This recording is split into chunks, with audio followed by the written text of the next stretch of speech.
Hi everybody, welcome back. Thank you so much for watching. Before I dive into my update for my project 20 Pan Roulette, I just wanted to say a very quick thank you to everybody who commented on my last video. Thank you so much.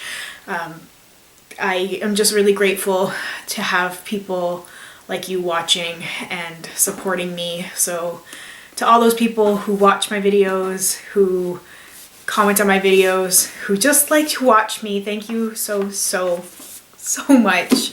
I'm trying to respond to everyone's comments and get back to everybody as quickly as I possibly can. So I just wanted to say thank you. Anyway, moving on to my update for my Project 20 Pan Roulette. So I finished 2 items. The first item is the Becca Shimmering Skin Perfector, and this is in Opal. I mixed this solely with foundations in order to use it, and I really liked it. However, it's definitely too dark for me, which is why I had mentioned previously that I was interested in the liquid version of Pearl, because the pressed version of Pearl is my go-to no-fail highlighter. It is perfect. I think a lot of fair-skinned people have an issue finding a highlight shade that works well for them, and Pearl is amazing. So I really like the formula of this, and it mixes very well with foundations. So I won't be repurchasing Opal, but I definitely have Pearl on my wish list for the future. The next product I finished is the L'Oreal Magic Perfecting Base. So this is the face primer. So I've finished that up, and I really ended up falling in love with this primer. At the very beginning of this challenge, I thought this was going to be a primer I was going to struggle with and I wasn't going to like very much. But then I found that using it with a small foundation brush to really get the foundation or the primer into my skin worked very well, because it is a very thick primer, but it works really well at giving you that perfect base for putting your foundation on.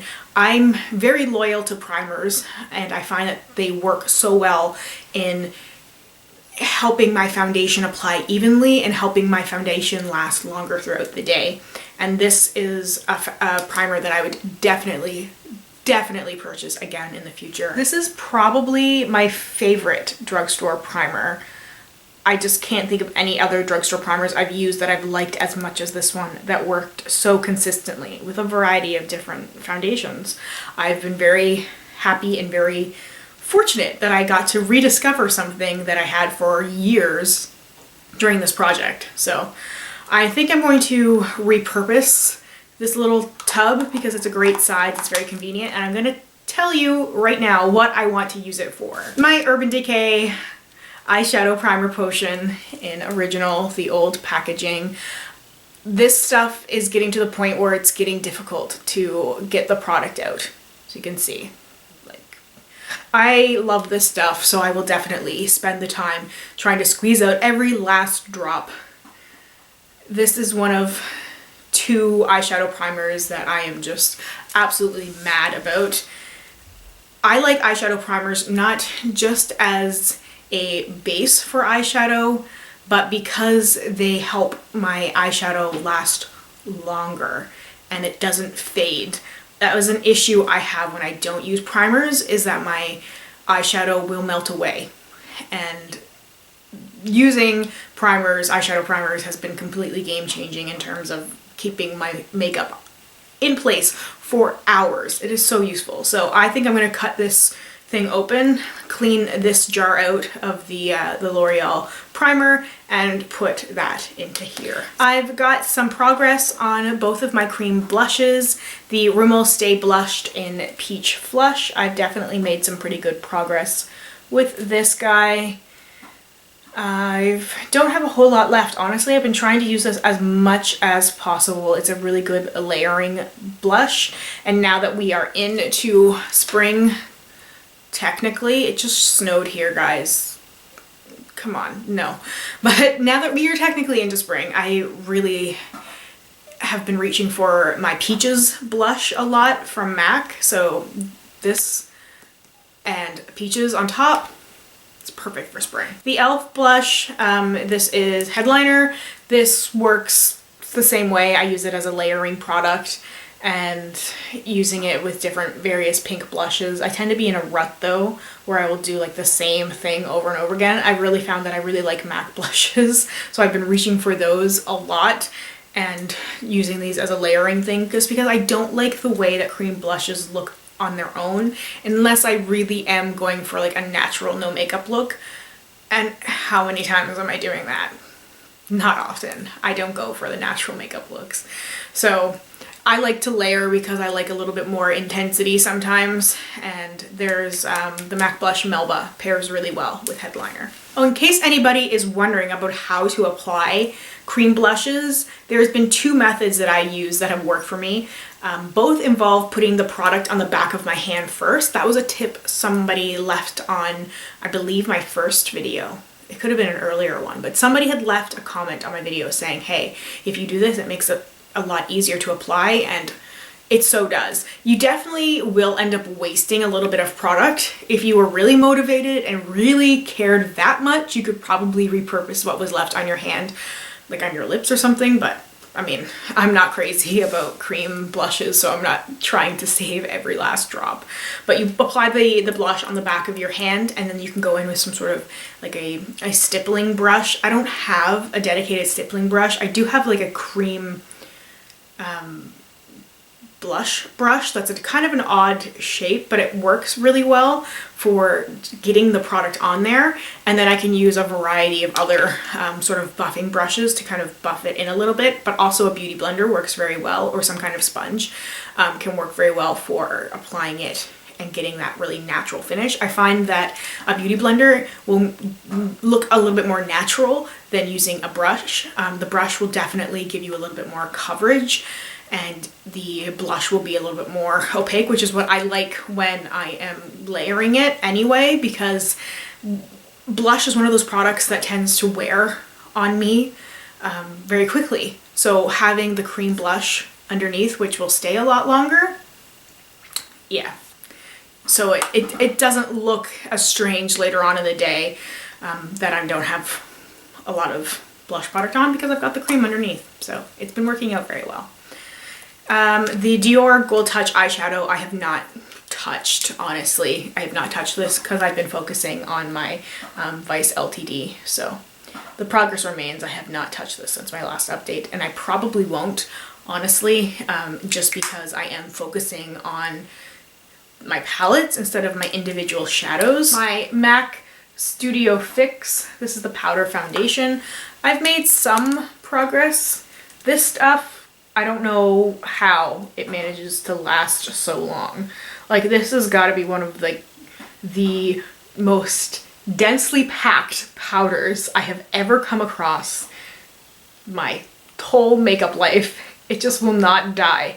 I feel like no matter how much I use it, it never changes. Like, I feel like I have to really work at this thing to even get a little bit more pan to show, which is crazy. Although, unlike eyeshadow, where I can kind of focus on like a certain section of the pan, it's really hard to do with this with a powder because it's a face powder, so I'm using it to set. And now finally, the lip products that never die.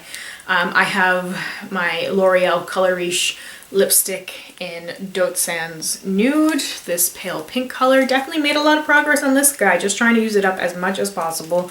So you can definitely see I'm getting very close to finishing this. This is just a very pale pink lip color.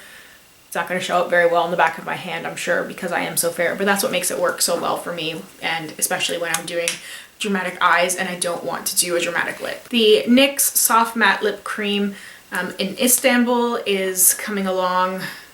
I feel like it's hard to tell how much product is left in here. It feels lighter. It's a beautiful shade that looks really natural on my lips. Now, the Revlon, the Matte Balm in Shameless, Kat Von D's Adora, and the Marc Jacobs So Rouge.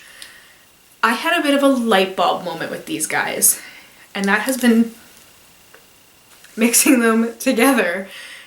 And I don't know how I never thought of this before, because I was mixing them with lighter shades. Well, Shameless I was. And then I just thought I was kind of stuck with the red lipsticks. I just thought that, you know, well, I have to use it as a red lipstick and that's the end of that. And then I thought, why can't I mix and match all of these things together? Why couldn't I do that? That's what's on my lips today. I mixed and matched these three together on my lips. And I've been doing that with these shades. I've been mixing and matching and even using Doutzen's Nude and Istanbul, because you can mix and match these things to create something completely different and unique. And I've been doing that anyway with my other lip products. Like when I film, I just sort of play chemist and I'm just like, what do I want to wear today? And I'll just like mix like 2 or 3 or 4 things together or whatever I feel like. And I don't know why I wasn't doing that more on a daily basis. Like I would just take something straight from the tube and I wouldn't think that I could mix and match it. And sometimes I was wearing something that was like, oh, this is a little unflattering. And I'm like, add something to it, make it work. So it's amazing how it does work. So I had, what's it, Istanbul swatch, and I just put a little bit of Rouge on top of it. You can mix and match things. I don't know why I didn't think about this before. It seems so freaking obvious because I was doing it with other products. I just wasn't doing it with these, which makes no sense. I thought that was everything, but I completely forgot about my Smashbox Always Sharp waterproof Kohl liner in Raven. I hate this eyeliner. I'm just gonna admit that I hate it. I like creamy eyeliners. I like creamy pigmented eyeliners that are very easy to apply. I don't like eyeliners that tug and that you kind of have to really work with, or that just smudge the shadow. Like I find this eyeliner is really, really difficult to apply on top of eyeshadow. What's the point? I'm always wearing eyeshadow, so I'm very frustrated. I'm very, very frustrated with this eyeliner. I don't know what to do with it. Like it looks like it should be so pretty and it swatches like a dream, but to actually apply it on my lid, it just doesn't work very well. So I gotta keep working on this.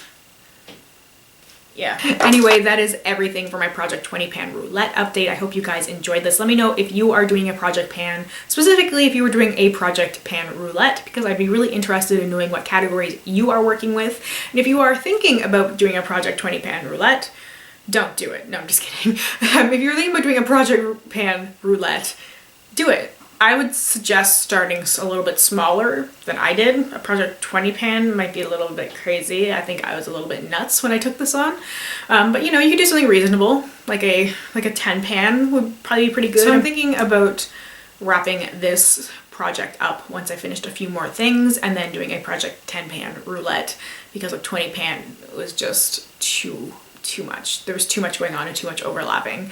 So I think a 10 pan would be more manageable. Anyway, thank you guys so much for taking the time to watch my video today. I really, truly appreciate it. Thank you so much. And I hope I will see you in my next one. Bye.